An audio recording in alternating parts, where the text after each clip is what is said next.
Begin on a slippery floor or with sliders. Set yourself up for a bridge. So you'll be looking up at the ceiling. Nod your chin a few times, get a neutral neck. Find a little cat-cow in the lower back until you can find neutral pelvis and low back as well. So now pelvis, low back, upper back, neck, and head are all as neutral as you can get them. Place your feet on your sliders or on your slippery floor and press through your heels to bridge up. Once you get to a bridge, lower it a little lower than you normally use a bridge or for glute strengthening, and then slide one heel out. You might just go an inch or two, you might go a little further, but keep the hips as level as you can. When you're ready, slide the other heel out.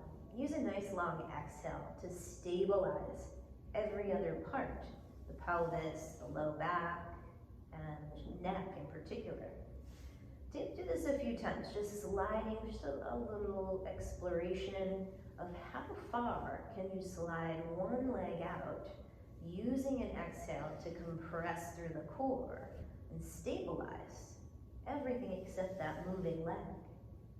If I slide too far out, I have a tendency to drop the hip of the moving leg, so I'm not going to go quite too far. I'm just going to push through the heel, attempt to find a little length in the front of the hip and engagement in the backs of the hips as I slide.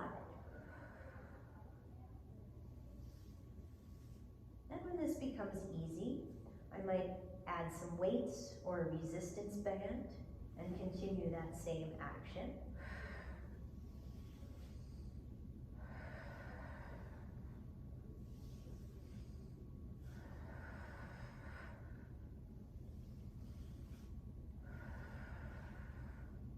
Or I might try sliding both heels together.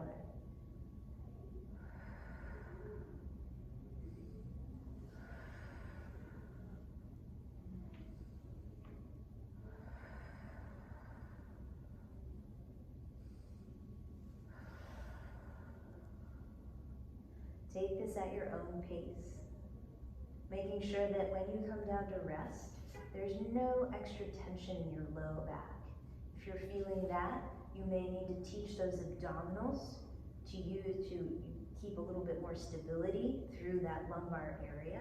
Maybe use the glutes more effectively as well. So feel free to look up one of the videos or start a core practice of your own to really wake this up before you come into the sliding practice.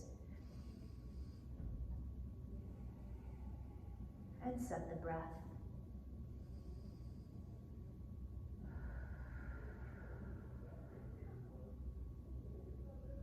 You might also reduce your range of motion so that as you lift up, your sliding becomes a much smaller action until you've stabilized enough. If you feel this in your knees, it may be time to use a band around the knees, or go back to doing stable glute bridges without the sliders to stabilize all these hip and thigh muscles before you come into a sliding practice.